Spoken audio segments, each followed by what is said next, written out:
Oke, kita terakhir sampai sini.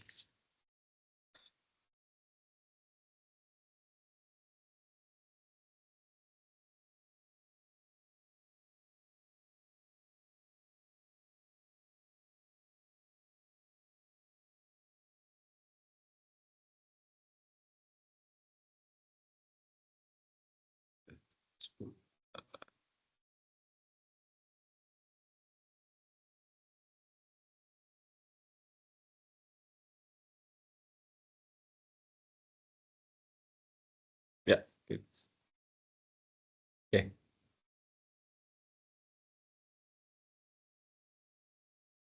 Nah, pertemuan terakhir sampai sini ya, kita mau masuk seismic inversion ya. Seismic inversion sendiri sebenarnya adalah suatu prosedur ya untuk men-generate atau mendapatkan model dengan diberikan suatu data hasil pengamatan gitu ya, atau pengukuran. Jadi kalau dari waktu di kuliah-kuliah awal kita ingat kita membuat suatu respons dari model ya. Kita punya suatu model, density, velocity, kemudian depth, kemudian kita membuat respons, data kita jika kita memiliki model seperti itu, gitu. Nah, sekarang ini kebalikannya, kita punya datanya, bagaimana kita dari data itu kita menghasilkan suatu model yang bisa menggambarkan, eee respons dari data yang kita miliki gitu ya.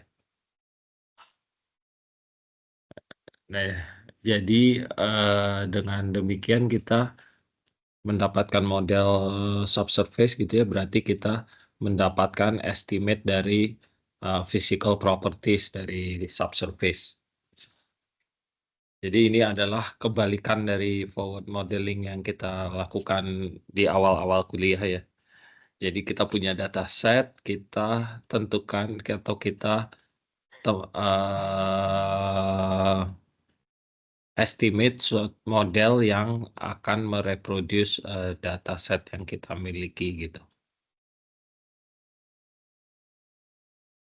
Oke, problemnya, kadang kala, karena ini merupakan proses inversi ya, inversi matriks gitulah ya, eee, ada kalanya solusinya itu tidak ada atau, inverse may not exist gitu ya. Kalaupun ada solusinya, bisa jadi beberapa solusi itu dapat memberikan hasil atau memberikan respons, model respons yang sama gitu. Jadi, ini yang disebut apa, non-unique ya, non-unique. Jadi ada beberapa model yang bisa menghasilkan respons, respons yang sama karena, keterbatasan, parameter kita sebenarnya. Nah, kemudian juga selain itu data kita biasanya dipengaruhi oleh noise ya, noise di dalam data. Nah, ini contohnya, jadi kalau kita punya, model AI adalah produk dari density dikalikan velocity sebenarnya. AI ini singkatan acoustic impedance ya, bukan artificial intelligence. Jadi ini acoustic impedance itu adalah produk atau perkalian dari density batuan dikalikan velocity gelombang gelombang seismik di dalam batuan tersebut gitu ya. Nah, ini kita punya 3 model 3 lapis gitu ya, masing-masing memiliki AI 1, 2, dan 3, maka kita bisa hitung RC atau koefisien refleksi. Koefisien refleksi antara lapisan 1 dan 2 itu adalah kontras akustik impedance-nya dibagi dengan, eee, penjumlahan dari AI atas dan AI bawah, gitu ya. Nah, jadi, di pertemuan-pertemuan awal kita lakukan, kita memiliki model seperti ini ya, model subsurface, kemudian kita buat respons sintetiknya seperti apa. Jadi kita bergerak dari kiri ke kanan. Nah, untuk seismic inversion ini kita kebalikannya. Jadi kita memiliki data, data hasil pengukuran, kita tentukan model apa yang bisa fit terhadap data yang kita punya ini, gitu. Jadi kita berangkat dari sini, kita tentukan model subsurface-nya seperti apa, gitu ya. Nah, ini prosesnya kalau kita punya data seismik gitu ya, kita estimasikan wavelet. Wavelet ini adalah, signature dari seismik kita. Ini yang kita estimate nanti. Kita estimate wavelet-nya, kita bisa lakukan dekonvolusi untuk membuang wavelet ini dari seismik ya. Kita dapatkan dengan melakukan itu, kita dapatkan estimate dari, koefisien refleksi atau estimate dari AI model, acoustic impedance model. Nah, ini dari sini nanti kita buat sintetik seismiknya. Sintetik seismiknya ini kita bandingkan dengan, seismik data yang kita miliki. Dari seismik data hasil pengukuran yang kita miliki, kita bandingkan kalau dia match-nya sudah baik, berarti, model kita sudah akurat gitu ya. Berarti kita tidak perlu update modelnya. Tapi kalau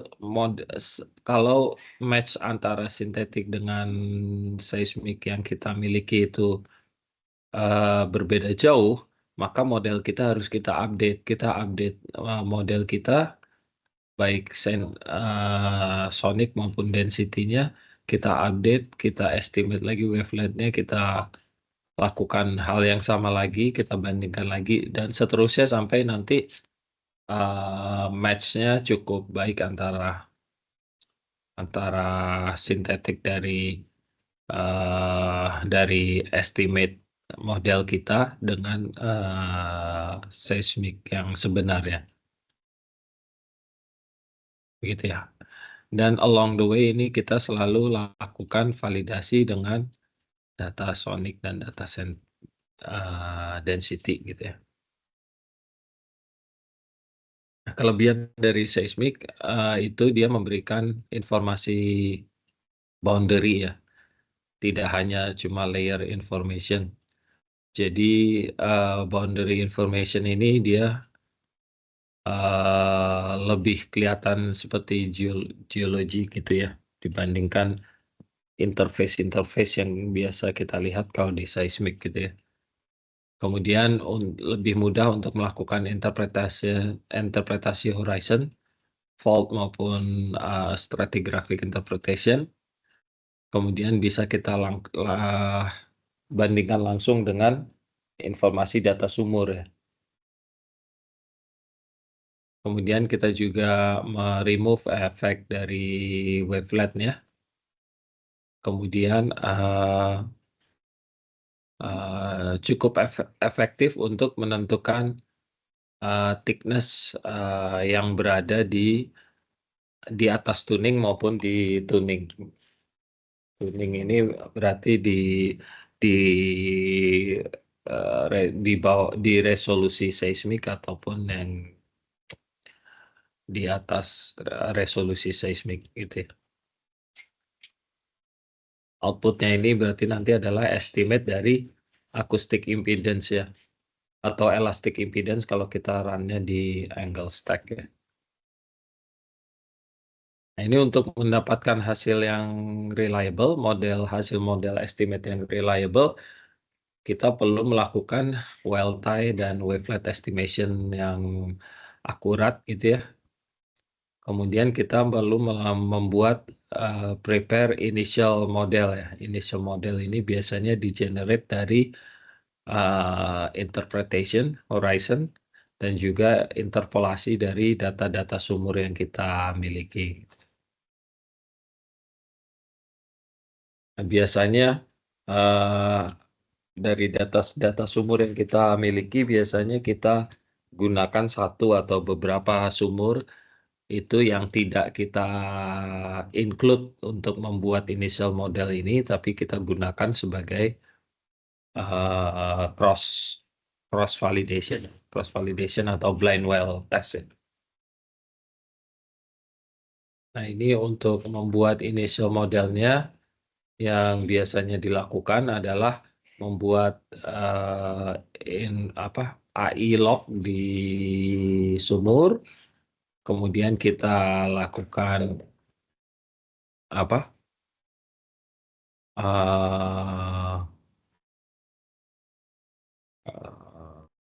seismic inversion, kemudian kita bandingkan hasil dari seismic inversion terhadap AI log dari sumur ya, biasanya dilakukan cross plot ya. Kemudian kita bandingkan hasilnya. Jenis-jenisnya ada banyak,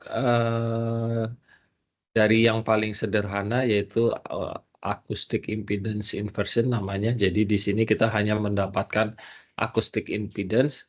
Di sini kita hanya menggunakan input data satu volume saja, biasanya volume near angle stack ataupun full angle stack ya. Tapi idealnya kita gunakan yang near angle stack. Ini outputnya nanti kita hanya mendapatkan acoustic impedance saja. Elastic impedance sama seperti acoustic impedance, dia inputnya hanya satu volume, tapi bisa tidak hanya di near angle, bisa di mid ataupun di far angle yang digunakan. Nah, untuk simultaneous inversion, input datanya terdiri dari beberapa volume, biasanya minimum 3 volume ya, 3 atau lebih. Dan itu inversionnya prosesnya secara berbarengan atau secara simultan gitu ya. Kemudian yang paling advance itu adalah metode stochastic inversion atau geostatistical inversion. Ini menggunakan geostatistik ya. Nah, ini secara secara kompleksitas makin tinggi, dan secara input data yang digunakan makin banyak biasanya ya. Jadi kita mau run jenis yang apa itu nanti tergantung feasibility atau hasil screening kita ya. Jadi sebelum melakukan inversion biasanya kita lakukan screening dulu untuk menentukan jenis inversion apa yang cocok kita gunakan. Nah, di sini dirangkum dalam bentuk tabel ya. Untuk AI kita hanya perlukan inputnya near angle stack, kemudian kita perlu single wavelet saja. Low frekuensinya bisa menggunakan simple background, depth trend atau compaction trend. Kemudian outputnya nanti hanya AI. Kalau kita mau run elastic impedance, inputnya cuma satu angle stack, tapi bisa di angle tertentu ya. Bisa di near atau di mid atau di far atau di ultra far angle. Waveletnya juga satu saja, low frekuensinya sama seperti AI, dan outputnya adalah elastic impedance. Di sini kita melakukan AI kalau secara crossplot AI bisa membedakan, antara rock property yang kita inginkan gitu ya. Di AI ini kita run kalau memang, secara rock property kita perlu memisahkan antara, eee di angle tertentu gitulah ya. Simultaneous inversion kita perlu beberapa multiple volume, minimum 3 biasanya. Kemudian wavelet-nya pun masing-masing volume kita ekstrak sendiri-sendiri. Jadi kalau di sini kita punya 4 wavelet, 4 volume, maka wavelet-nya nanti ada 4 juga. Kemudian, hasil output-nya nanti adalah, rock properties ya, P impedance, shear impedance, dan juga density. Nah, untuk stochastic inversion atau geostatistical inversion, selain kita punya multiple volume, kita biasanya perlu memasukkan informasi, data, geologi, yang digunakan sebagai prior data gitu ya, biasanya trend ataupun, proportion dari, data sumur, informasi proportion dari data sumur. Itu nanti output-nya, mirip dengan simultaneous inversion, cuma ada tambahan berupa data porosity, facial, dan seterusnya ya. Kalau ini juga bisa output, tapi, biasanya dilakukan proses tambahan ya. Kita run classification lagi untuk eee, menghasilkan reservoir properties gitu ya. Nah, ini contohnya kalau kita sebelum kita lakukan inversion, biasanya kita lakukan namanya feasibility study ya, untuk menentukan jenis inversion apa yang, paling ideal untuk dilakukan dengan data kita. Kalau kita lakukan cross plot antara AI dan, shear impedance, atau elastic impedance, dan kita mendapatkan separasi antara litologi yang berbeda secara seperti ini, seperti case yang satu ini, berarti untuk kasus ini, AI ini bisa membedakan antara litologi yang berbeda antara sand dengan shale misalkan. Kalau target kita hanya sampai, litologi gitu ya. Maka kita cukup melakukan, inversion AI atau, acoustic impedance inversion ya, nggak perlu melakukan, simultaneous inversion atau elastic impedance gitu ya. Karena dari AI sendiri dia udah kepisah.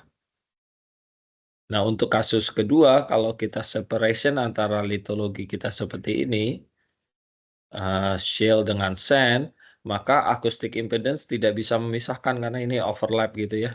Kalau kita plot di acoustic impedance, ini ada overlap yang lebar gitu. Jadi kita tidak bisa gunakan acoustic impedance, kita harus gunakan shear impedance ataupun elastic impedance gitu ya, untuk memisahkan antara sand dengan shale. Namun kalau kita punya distribusi seperti ini, di case ketiga, nah ini kita perlu kombinasi antara acoustic impedance dan, shear impedance untuk memisahkan, litologi yang berbeda atau memisahkan antara sand dengan shale gitu ya. Berarti di sini kita perlu melakukan simultaneous inversion, karena simultaneous inversion nanti akan mengoutputkan acoustic impedance dan shear impedance gitu ya.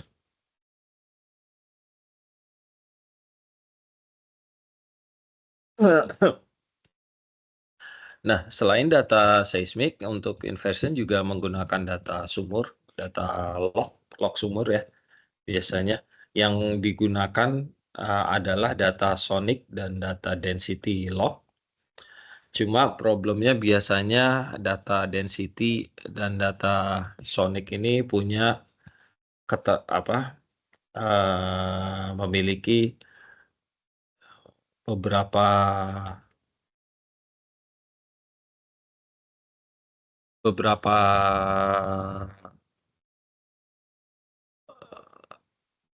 beberapa kondisi yang bisa mempengaruhi bacaan data lognya gitu ya. Nah, di sini karena data density ya, density log biasanya ini diambil dengan cara ini alat logging tool-nya masuk ke dalam lubang sumur, kemudian akan ada kaliper yang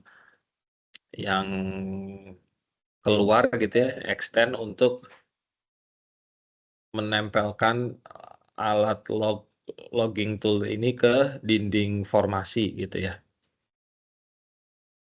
Nah, kalau kopling antara logging tool dengan dinding formasi ini tidak baik atau ada rongga, ada gap gitu ya, itu bisa mempengaruhi bacaan density log ya.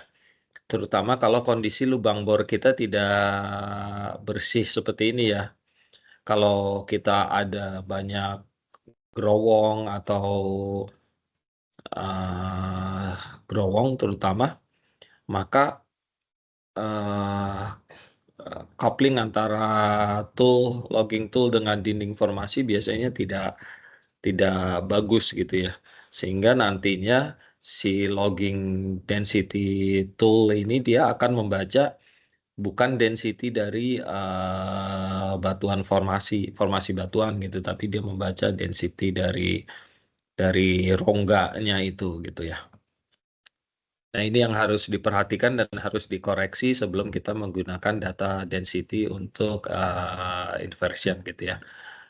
Cara QC-nya biasanya kita cek data kaliper, log kalipernya, kalau ada deviasi seperti ini gitu ya, ini menandakan biasanya ada wash wash out gitu ya, atau ada growong gitu di lubang sumur dan kita perlu perhatikan density-nya biasanya jadi drop jatuh gitu ya. Nah, ini harus dikoreksi gitu sebelum data density digunakan. Kenapa demikian? Karena density mengukur mass per unit volume ya. Kalau dia tidak nempel benar di dinding formasi, yang akan dia ukur adalah massa dari rongganya itu, bukan density dari formasinya.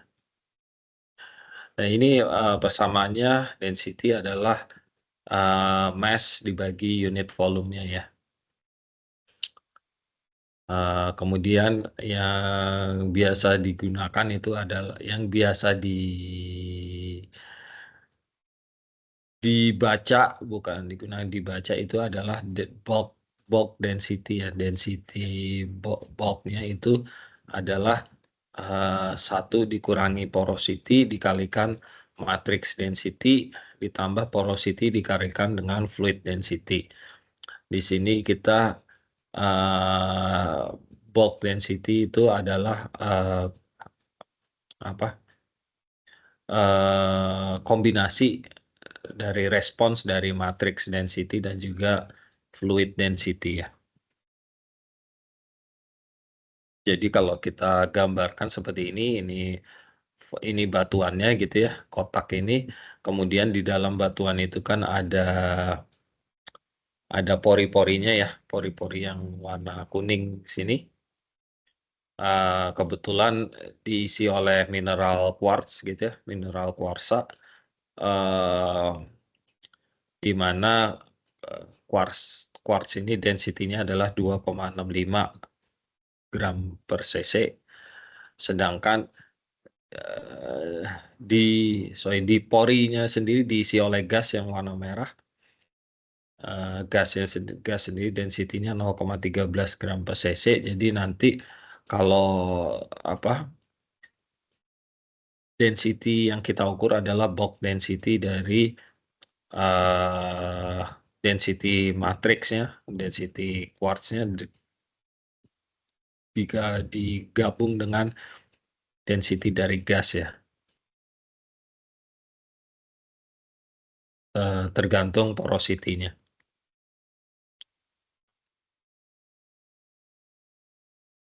Nah, untuk alat selain, density yang kita gunakan juga sonic lock ya. Alat sonic sendiri itu biasanya umumnya dia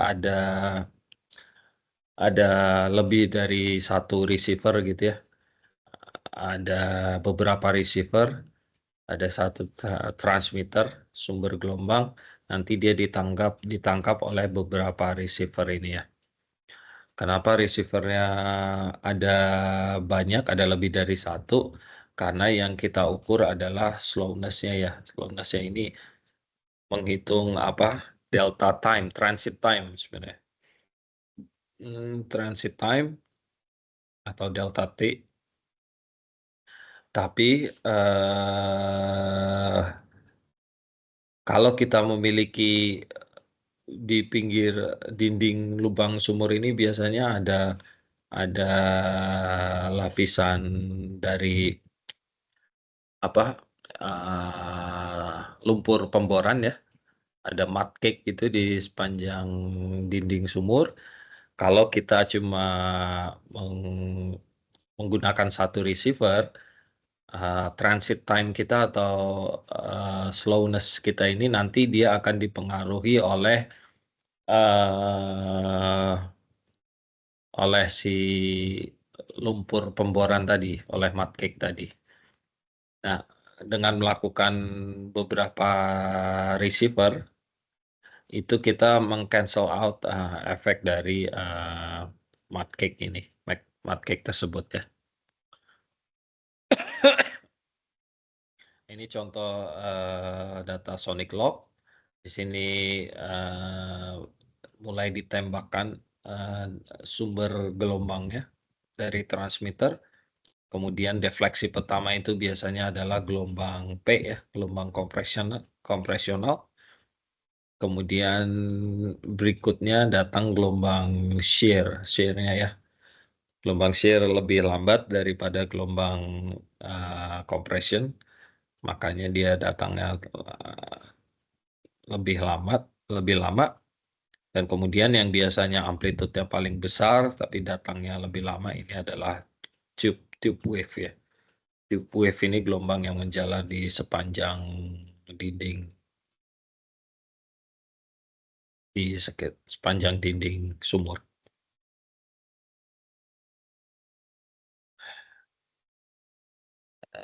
Oke, nah ini adalah, beberapa,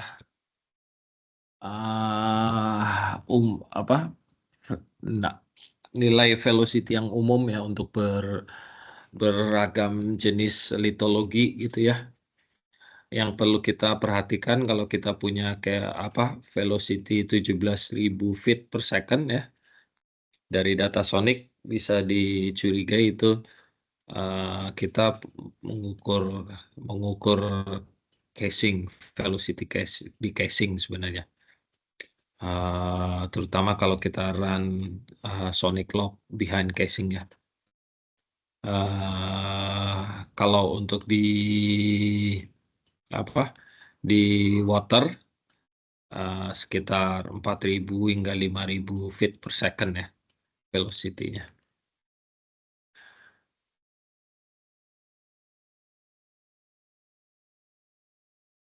Nah, untuk shear sonic, sama seperti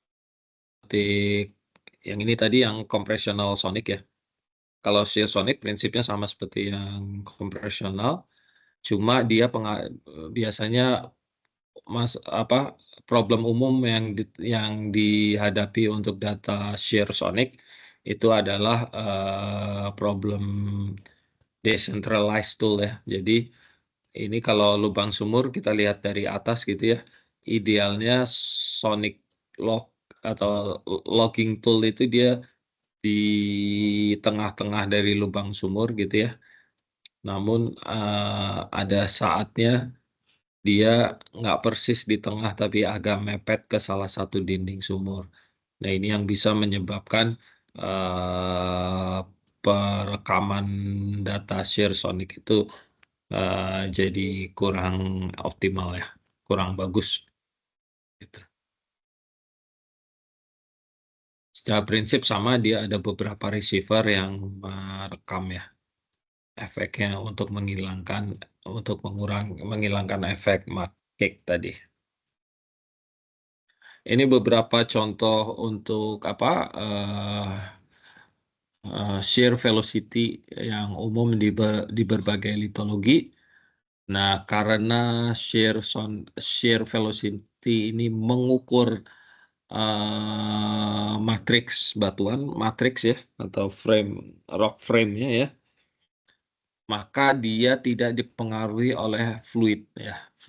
Fluid di dalam pori batuan biasanya tidak mempengaruhi kecepatan dari shear sonic, karena shear sonic velocity-nya 0 ya kalau di fluid ya, dia tidak bisa merambat di fluid. Jadi shear sonic ini digunakan untuk mengestimasi dry frame rock atau uh, frame frame batuannya ya. Dia hanya mengukur matriks batuannya, tidak mengukur fluid di dalam porinya.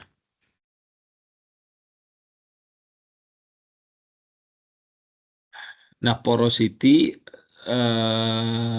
ini sendiri banyak terminologinya ya kalau di dalam pengukuran subsurface ya.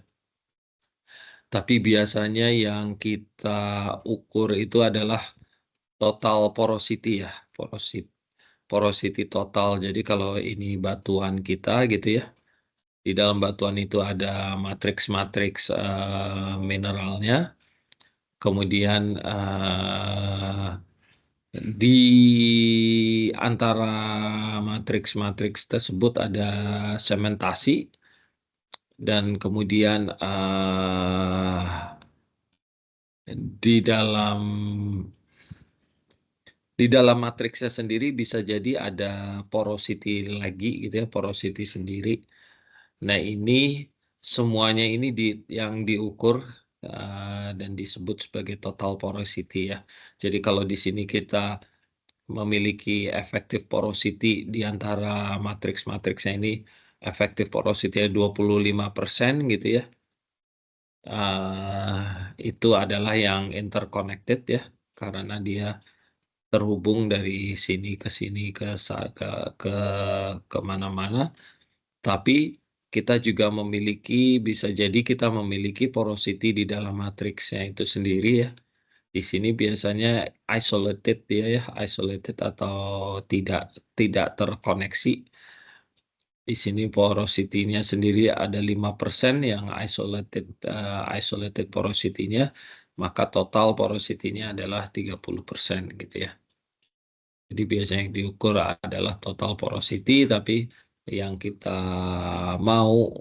inginkan biasanya effective porosity gitu ya. Karena kalau isolated porosity ini kan di nggak bisa diambil ya, nggak bisa diproduksi karena dia isolated gitu, tidak bisa diproduksi. Jadi yang kita inginkan biasanya effective porosity, tapi yang diukur umumnya biasanya total porosity.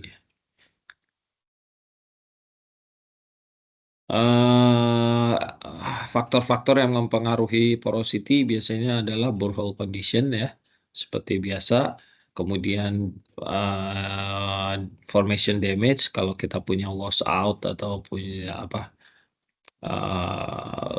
growong gitu ya di lubang sumurnya. Kemudian kalau kita memiliki hidrokarbon di dalam batuan, terutama gas, dia akan mempengaruhi pembacaan porosity, dan juga matriks batuannya sendiri, dan juga mineral-mineral di dalam batuannya ya. Terutama kalau kita punya mineral-mineral eksotis nih ya, seperti berit, siderite ini biasanya mempengaruhi pembacaan porosity secara signifikan ya.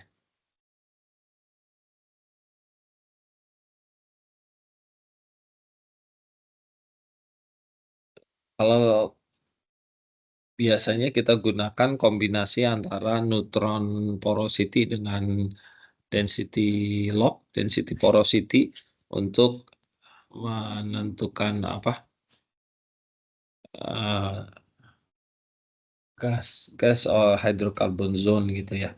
Karena biasanya kalau ada crossover itu biasanya, ada efek dari, fluid, keberadaan hidrokarbon, sorry, ada crossover. Kalau oil, hidrokarbon kita oil biasanya, akan mendekat tapi tidak akan atau dia bisa crossing tapi nggak sebesar kalau efeknya seperti itu.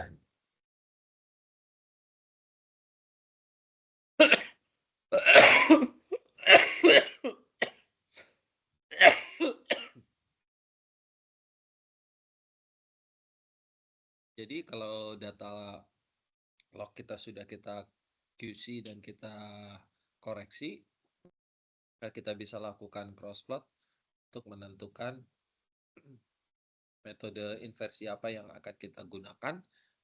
Di sini contohnya kita crossplot antara P impedance dengan elastic impedance. Di sini terlihat kita color code ya, menggunakan saturasi ya, kayaknya saturasi ini, saturation, di mana yang merah itu adalah low low low water saturation, yang biru ini yang high water saturation. Di sini terlihat P impedance dan elastic impedance itu bisa memisahkan fluid maupun litologi ya. Jadi untuk fluid kita bisa menggunakan elastic impedance nih, karena kita bisa buat cut off di sini gitu ya. Jadi untuk membedakan gas antara gas sand dengan yang bukan gas sand kita bisa gunakan elastic impedance. Tapi untuk memisahkan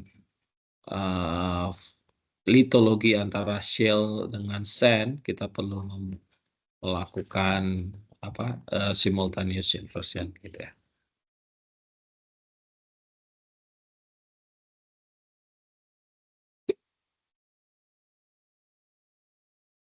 Nah ini metode atau algoritma yang biasa digunakan untuk inversion yang komersial adalah metode band limited, model based, sparse spike maupun neural network ya. Ini masing-masing punya kelebihan dan kekurangannya masing-masing. Band limited biasanya simple approach. Ini menurunkan impedance dari seismic data dengan cara mengkombinasikan di frekuensi domain dengan antara seismic dengan log data ya. Kemudian hasilnya dilakukan inverse Fourier transform ya. Ini contohnya untuk band limited. Jadi kalau kita punya log AI seperti ini ya, kita buang depth trend-nya atau linear trend-nya, kita buang. Dia itu hasilnya ada seperti ini ya. Kita buang linear trend-nya. Jadi hasilnya adalah yang C. C ini kemudian kita lakukan Fourier transform ke dalam domain frekuensi, itu yang D ini. Ini adalah hasil Fourier transform dari C. Kita lihat frekuensinya cukup lebar gitu ya, dari low hingga ke very high frekuensi. Dan kemudian kita buat sebuah low pass filter gitu ya, atau high cut filter, di mana kita ambil hanya low frekuensinya aja dari data log ini. Itu yang F ini. Kemudian low frekuensi dari data log tadi kita gabungkan dengan spektrum dari data seismik. Ini spektrum dari data seismik dengan suatu skalar gitu ya. Itu hasilnya adalah seperti ini, yang C. Kemudian ini kita lakukan inverse Fourier transform, kita dapatkan yang D ini.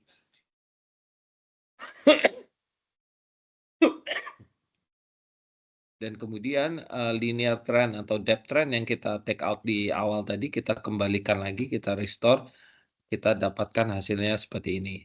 Ini adalah estimasi AI dari data seismik gitu ya.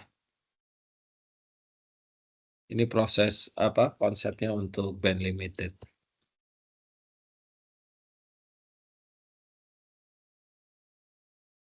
Ini contohnya jadi, kurva biru adalah AI log dari sumur, yang merah adalah, AI log yang di-estimate dari seismik ya. Model base ini cukup populer di beberapa software ya. Ini dia berangkat dari initial model dan membuat versi blocky-nya ya, dengan cara averaging, kemudian mengubah blocky model tersebut menjadi reflectivity dan dikonvolusikan dengan wavelet untuk mendapatkan sintetik.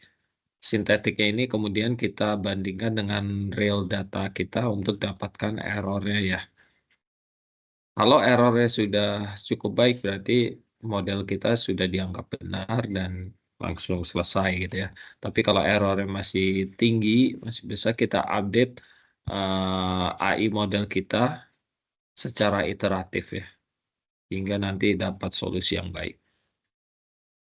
Nah, sparse spike ini mengasumsikan model kita itu terdiri dari spike-spike yang dominan gitu ya, yang besar-besar. Kemudian, dia akan rekonstruk reflectivity dari spike-spike tersebut, kemudian spike-nya nanti ditambah-tambah lagi hingga akhirnya data sintetik yang dibuat dari model spike tersebut match cukup baik dengan data seismik yang kita miliki gitu ya.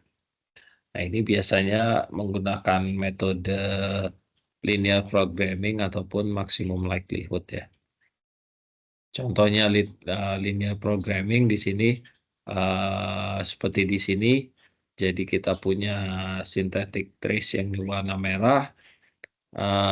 Kemudian model sebenarnya ini adalah yang warna hitam.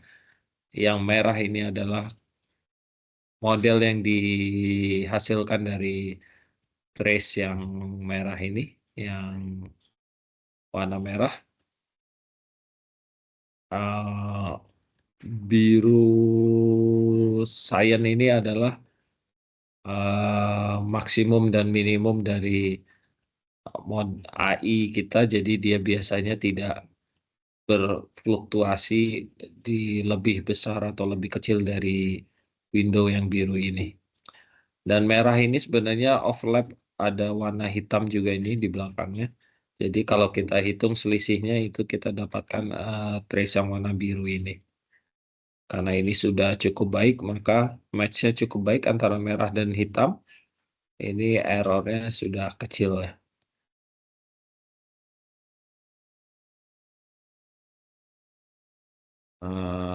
Ini metode yang lain yang namanya maximum likelihood ya. Intinya sama untuk sparse spike version ya. Neural net ini biasanya menggunakan metode matematis ya, metode neural network. Biasanya ada 2 tahap, yaitu kita latih dulu network ya, kita train networknya, kemudian kita baru aplikasikan ke data ya. Ini mungkin nanti pertemuan berikutnya kita bahas lebih detail. Color inversion ini adalah mengestimate AI dari amplitude spektrum dari seismik terhadap data log. Ini mirip-mirip dengan yang band limited tadi ya. Cuma di sini dia menggunakan suatu operator ya, operator untuk mematchingkan data seismik terhadap data log sumur ya. Nah, ini hasilnya, outputnya adalah relative impedance ya. Jadi bukan absolute impedance. Jadi dia outputnya, hasilnya adalah relative impedance. Berarti kita hanya bisa melihat kontras mana yang daerah yang memiliki kontras impedance yang rendah maupun yang tinggi gitu ya. Tapi nilainya sendiri secara absolut kita tidak bisa tahu karena dia tidak menggunakan initial model gitu ya. Nah, ini contohnya berbagai macam tadi ya.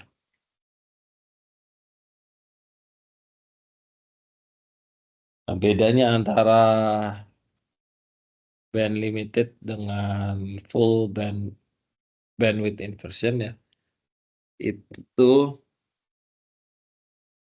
kalau band limited kita hanya mendapatkan data hanya di dalam bandwidth seismiknya sendiri ya. Kalau untuk mendapatkan full bandwidth inversion, kita perlu informasi tambahan low frekuensinya ini yang biasanya kita dapatkan dari data sumur. Cara melakukannya nanti ada beberapa teknik lah ya.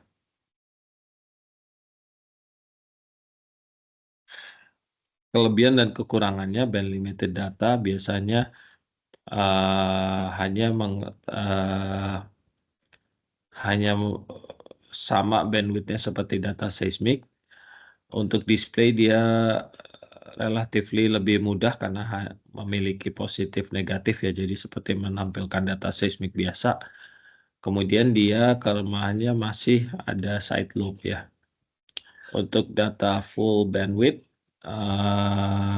kekurangannya biasanya dia sangat di drive oleh initial model gitu ya. Jadi kalau initial model kita salah, hasil outputnya biasanya bias ke ke yang salah juga gitu karena dia strongly driven oleh initial model ya. Kemudian displaynya poor ya karena dia hanya positive value semua. Untuk menampilkannya agak tricky gitu lah ya.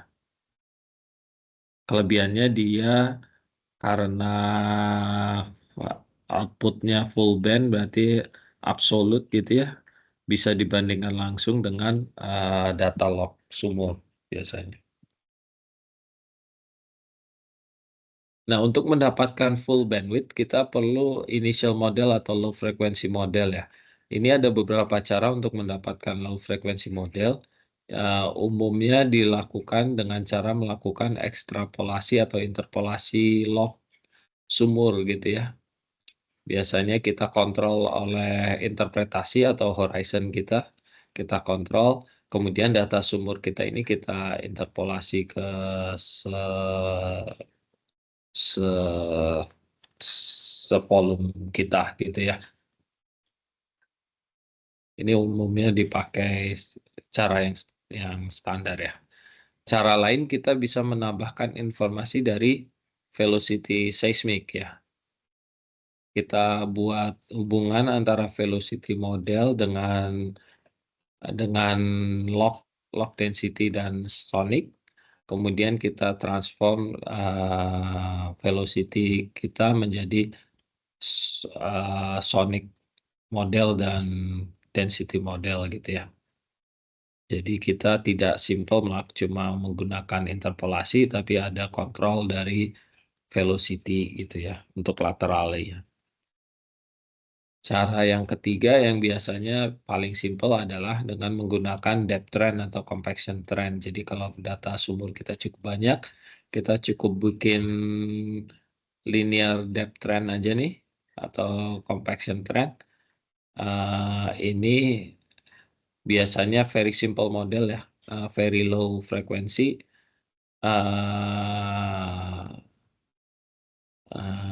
Dan hasil inversionnya lebih di-drive oleh seismik dibanding model karena modelnya sangat simpel ya.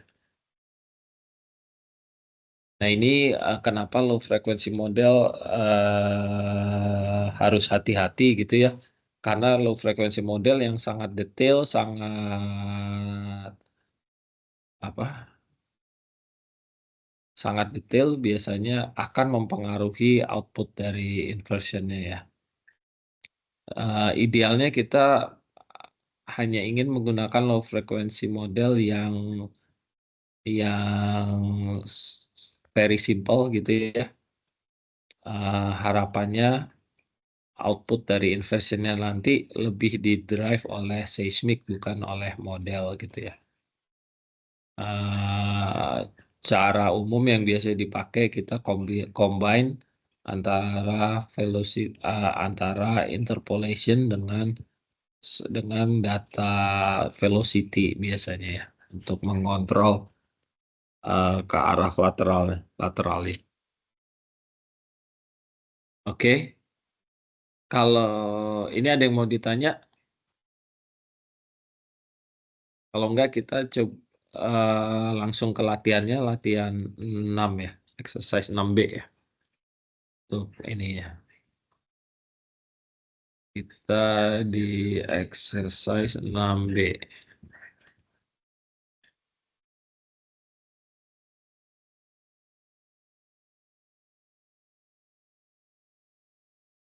Ada yang mau nanya sejauh ini? Enggak ya. Oke, kalau enggak kita ke 6, exercise 6B. Nah, ini kita datanya ya, kita punya dua data seismik dan data AI, log dari sumur ya, AI dari sumur. Kita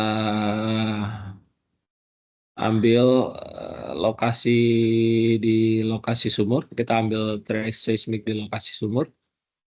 Kemudian kita tampilkan spektrum ya, spektrum dari seismik di lokasi sumur dan juga spektrum dari seismik di lokasi sumur dan juga spektrum dari log AI di sumurnya ya. Ini kita yang 6B kita membandingkan spektrum sebenarnya. Spektrum antara seismik dan log. Kalau kita run, hasilnya seperti ini. Yang figure 1 adalah spektrum dari log, AI log ya, impedance log. Kita lihat dia frekuensinya dari very low ini ya, sampai very high frekuensi 250 Hz gitu ya. Kalau frekuensi dari seismik, kita bandingkan di yang gambar kedua, di very low-nya dia coak gitu ya, nggak ada informasi, nggak ada data, which is biasa lah ya, seismik udah di low cut atau memang dia di very low frekuensinya nggak ada informasinya. Dan bandwidth-nya kurang lebih cuma dari 6 hingga sekitar 60 Hz ya. Sekitar 6 sampai 60 Hz, beda dengan data log ya, cukup panjang. Nah, di sini nanti kita coba isi data seismik kita yang low frekuensinya, very low frekuensinya kita coba isi dari data log ya. Bagaimana caranya itu ada di yang latihan 6C. Ini tadi yang 6B. Yang 6C, setelah itu kita lakukan band limited inversion ya. Kita tentukan frekuensinya berdasarkan spektrum yang kita lihat tadi. Ini di sini 6. Di sini saya ambil low frekuensinya di 6 tadi ya. Bandwidth seismiknya kan di 6 sampai saya ambil 70 nih. Mungkin ketinggian tadi 60 ya, 60 kalau nggak salah. Kita coba 6 sampai 60 ya. Atau mau pakai 70 ya nggak apa-apa sih. Karena kayaknya agak ya bisa lah 70. Dan coba 60 aja lah ya. Di sini saya ambil 6 sampai 60 ya. Berarti di bawah 6 nanti akan diisi dari 0 sampai 6 Hz akan diisi dari data log ya, dari log sub. Nah, di sini kita coba sama kita lakukan band limited impedance ini pakai BLIM ini ya. Kalau mau cek bisa dicek HALT BLIMP. BLIM estimates acoustic impedance from seismic trace using a well log to provide the low frequency component. Jadi low frequency komponennya nanti diambil dari lognya ya, data log. Oke. Ini saya ambil low frekuensinya 6 Hz, high frekuensinya 60 Hz. Jadi di bawah 6 Hz nanti diisi dari log. Oke, kita coba run.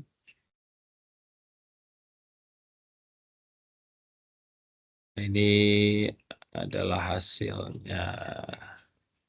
Ya. Ini yang pertama, figure 1 adalah seismiknya ya. Di sini saya pick tiga horizon ya untuk guide-nya. 3 horizon. Yang di gambar figure berikutnya, figure 2, ini adalah hasil inversionnya. Jadi udah AI nih ya. Outputnya warnanya nih AI nih. Dari 10.000 sampai 40.000 gram per cc dikali meter per second ya. Ya, jadi kita lihat di atas AI-nya rendah gitu ya, makin ke bawah makin dalam semakin tinggi gitu ya.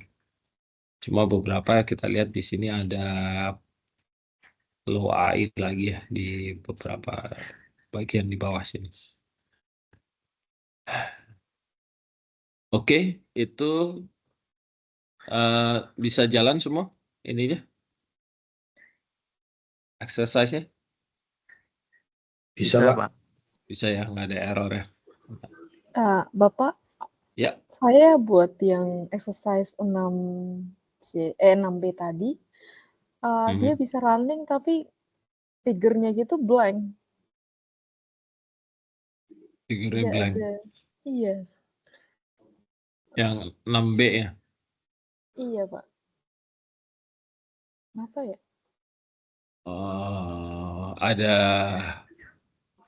Ada ini di sini ada. Oh, ini sebentar. Ini harusnya ada spektrumnya ya, yang 6C sebentar nih. FER belongs to signal. Oke. Field. Oke. Ini kita harus pakai ini dulu ya.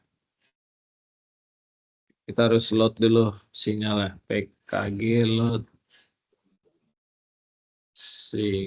signal ya. Ini nggak keluar tadi. Ini saya harusnya plot ini nih spektrumnya. Kita coba run lagi, tapi tambahin ini ya atasnya package load signal. Nah, ini dia. Oke. Jadi di sini saya cuma banding ini ada 2 sumur sebenarnya di sini, di sebelah sini sama sini kalau nggak salah. Ini perbandingan log antara log sumur yang warna biru dengan estimated log yang dari seismik yang warna merah gitu ya. Secara tren udah cukup oke sih. Yang ini untuk yang sumur satunya. Nah, ini agak nggak match di bawah karena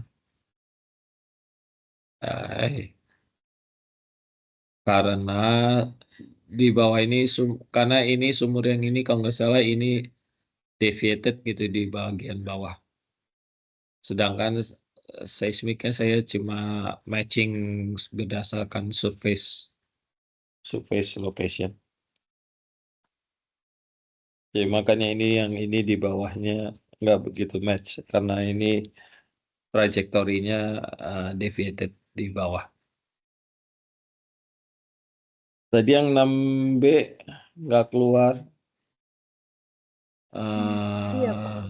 Nggak tahu saya ada ininya, ada errornya. Coba dicek ini ya. Tidak ada error sih, tapi dia tidak ada, dia bisa running. Tapi figure-nya itu dua-duanya blank gitu loh, Pak. Blank. Mungkin perlu digeser-geser ini kali Coba digeser ini figurnya itu. Kadang suka atau ini ya.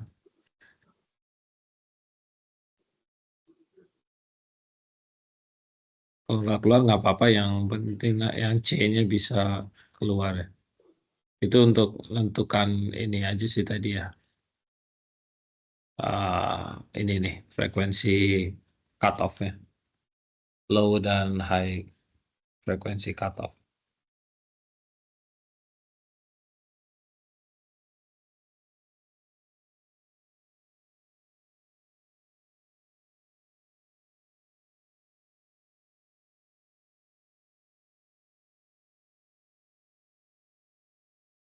Oke, ini tadi ini hasilnya. Nah, sekarang kita coba pengaruh cut off-nya kalau kita ganti ya, terutama di low-nya. Tadi 6, sekarang kita coba ekstrim aja, kita ganti 60 gitu ya. 60 sampai 60 nanti nggak mau dia. 60 ini 70 lah naikin. Ya, kita coba run aja, iseng-iseng nih. Paruhnya gimana? Oke. Nah, ini hasilnya kalau saya pakai low frekuensinya 60, di mana terlalu tinggi ya, udah jelas. Karena terlalu tinggi dia ambil ini aja apa? Locknya aja. Jadi cuma locknya di copy ke semuanya gitu. Karena cukup tinggi, jadi outputnya dipengaruhi oleh hasil locknya nih. Makanya semua sama semua nih. Ya. Dan kalau kita lihat matching jadi matching banget, tapi secara laterally jadi nggak make sense ya, karena terlalu tinggi dia frekuensinya. Dia seperti ngambil lock sumurannya aja, lock sumurnya di copy ke semuanya gitu. Ya. Sebaliknya kalau kita coba rendah gitu, misalkan 0,6 gitu ya. Sekarang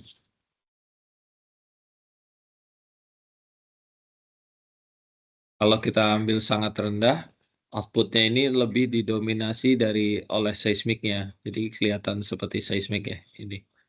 Jadi ini sangat dominannya seismiknya. Kalau kita lihat jadi match di sumulannya jadi nggak begitu bagus ya. Karena dia lebih dipengaruhi oleh si seismiknya. Bukan oleh locknya. Gitu ya. Jadi yang idealnya ya bandwidth seismiknya lah dari 6 sampai 60. Oke, itu pengaruhnya.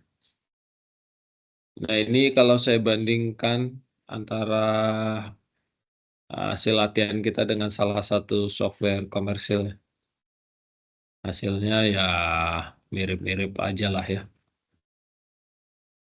Karena memang metodenya ya sama-sama aja, mirip.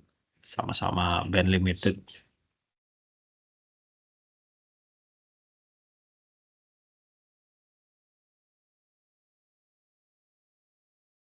Oke, ada yang mau tanya terus jauh ini? Bapak, untuk ini yang garis hitam ini memang otomatis dia bisa membedakan kontras data ya Pak ya, antara lapisan di atas sama di bawah. Yang ini Mas, Horizon-nya ini. Ya, yang garis hitam itu dia langsung bisa membedakan kontras datanya antara yang atas dan bawahnya atau Ah, gimana? iya karena memang saya pick pas di yang strong reflection ya, yang ada strong kontras berarti antara antara layer atas dengan bawahnya gitu. Jadi idealnya kalau inversionnya bagus ya dia ngikut-ngikut ngikut si horizonnya itu. Karena itu dia di-pick di reflektor yang cukup kuat, yang cukup jelas gitu ya.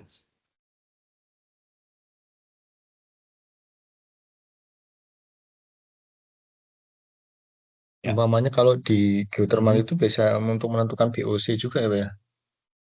Jadi kita bikin kontrasnya untuk Eh, kalau di MT, data MT tapi bukan data MT. kalau di geothermal pakai ini resistivity atau apa atau Resistivity, Pak ya. nah, kalau dia ada kontras resistivity yang tinggi, mestinya bisa bisa juga sih Mas. Karena emang begitu apa? Sebenarnya kan dia ini respons dari kontras ya, kontras. Kalau sini kontras velocity atau AI lah ya, kontras AI atas sini dengan bawah sini gitu.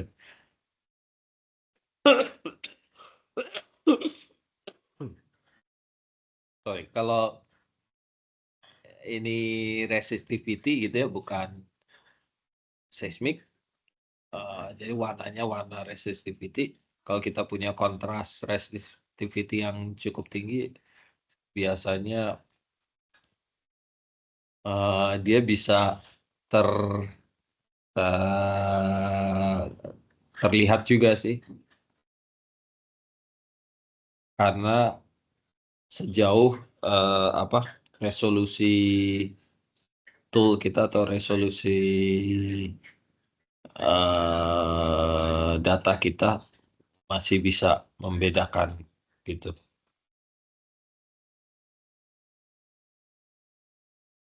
Oke, Pak. Terima kasih, Pak.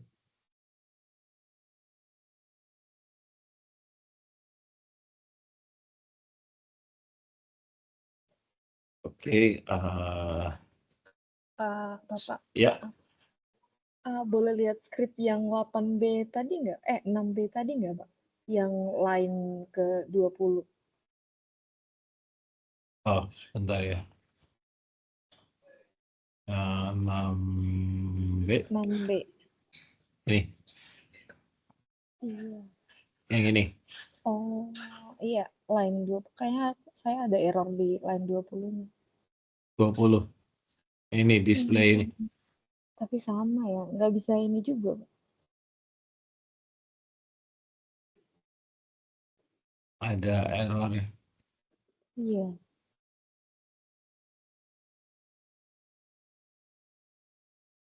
di sininya, keluar error gitu.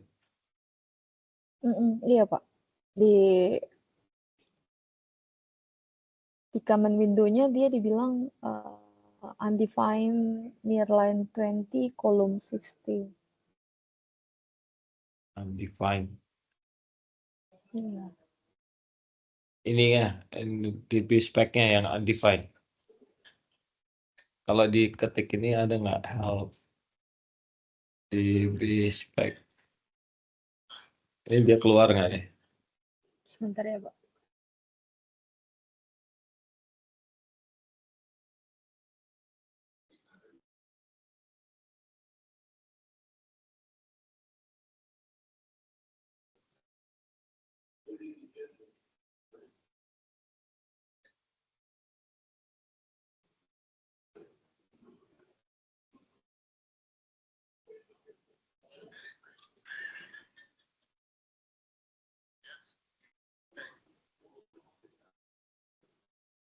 I don't know.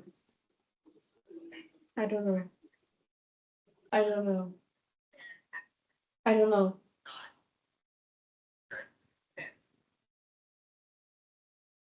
Thank you. Okay.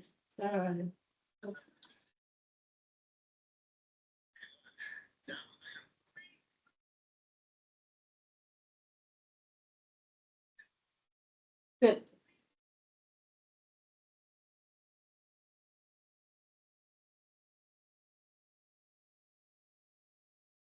Oh, but vitamin.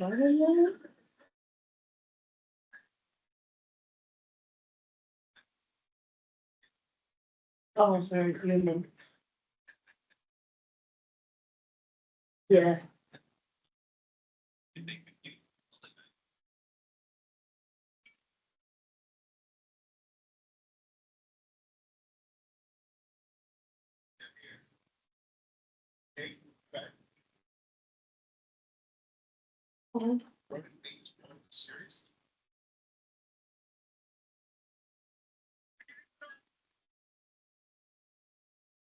Okay.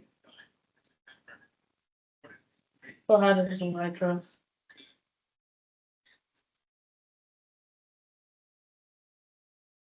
What?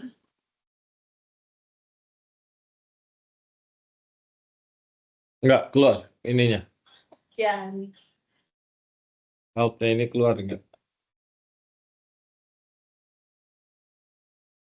Nggak ada juga, Pak. Kalau nggak ada mungkin ininya belum ini apa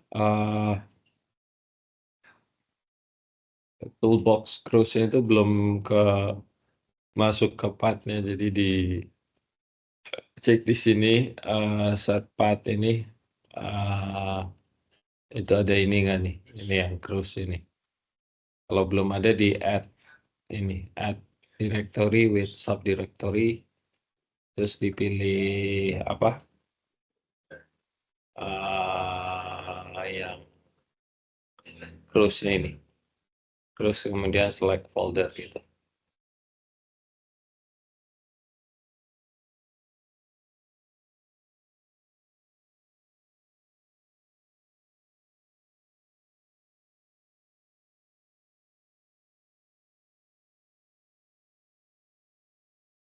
Nah, okay, that was actually clean.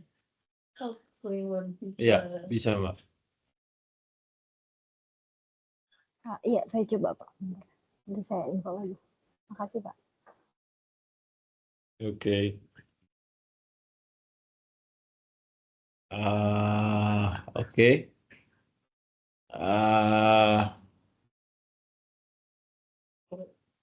Ini sedikit note aja ya, sedikit catatan. Jadi kalau kita run simultaneous inversion ya, sebenarnya kita menyelesaikan pesaman ini nih yang namanya akhiri charge ya, approximation dari pesaman Zoobridge. Jadi kita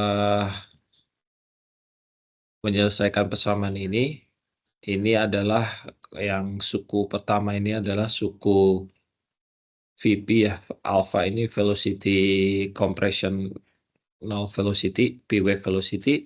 Suku yang kedua ini, yang beta ini adalah shear velocity, shear wave velocity. Kemudian suku yang ketiga ini yang delta rho ini adalah term density ya. Jadi ada term velocity, P wave velocity, term S wave velocity, sama term density gitu. Nah,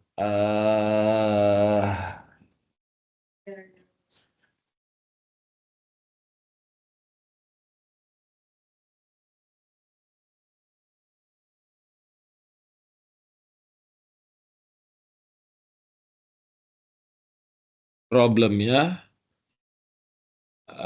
di sini.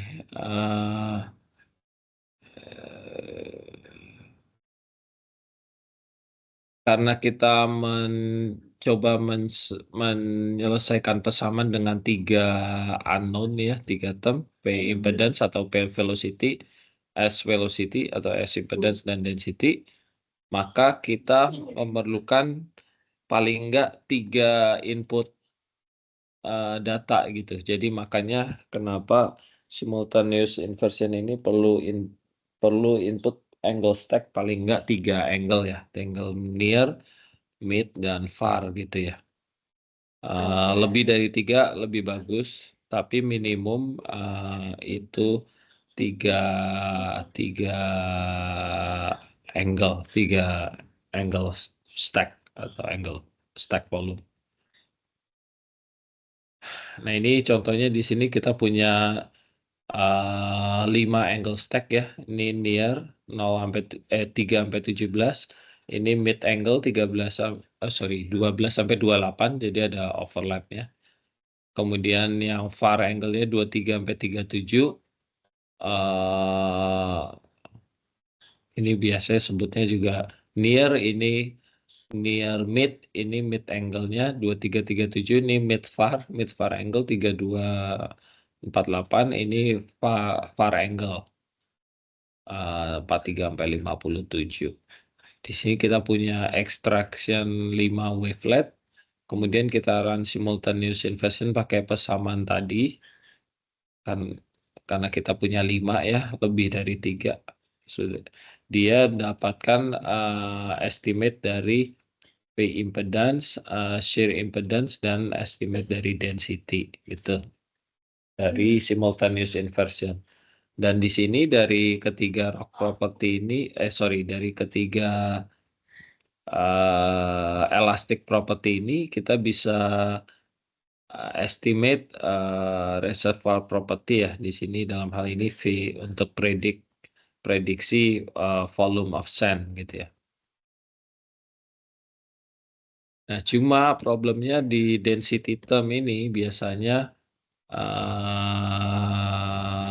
sulit didapatkan yang reliable karena density term kita tahu dia di very far angle ya. Di far angle, dan biasanya data di far angle itu noisy ya. Jadi dengan menggunakan data angle stack yang lebih banyak, biasanya data density bisa lebih baik gitu, data density yang dihasilkan.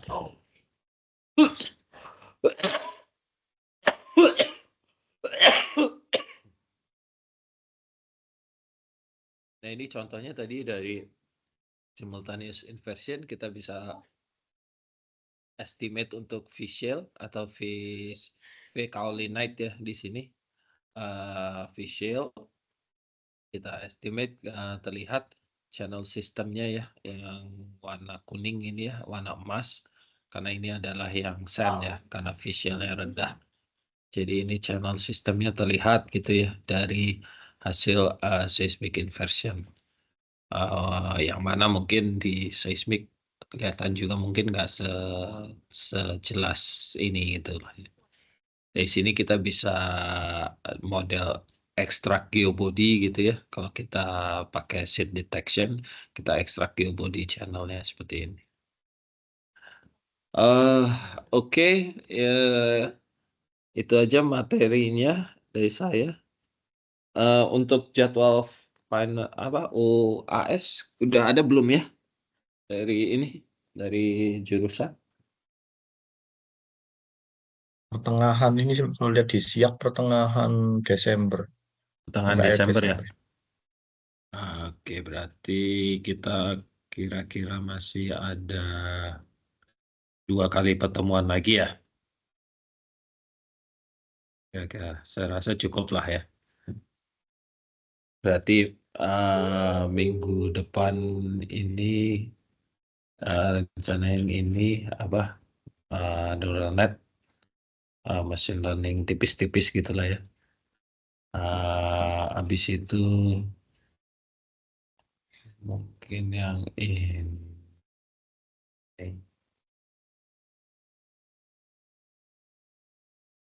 Ini cepat aja nih. Spectral decomposition, kemudian inversion tapi teorinya sih yang ini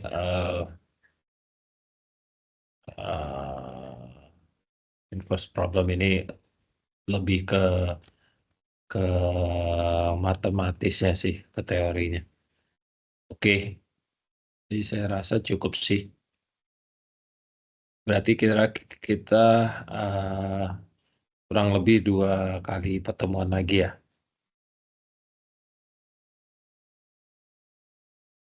Ya. Oke, kalau gitu kita sampai di sini dulu untuk hari ini. Terima kasih buat kehadirannya. Kita ketemu lagi minggu depan ya, di hari Kamis ya. Linknya nanti pakai yang baru, link yang ini aja ya. Untuk pertemuan berikutnya. Siap, Pak. Oke, terima kasih. Selamat malam, selamat beristirahat. Assalamualaikum warahmatullahi wabarakatuh.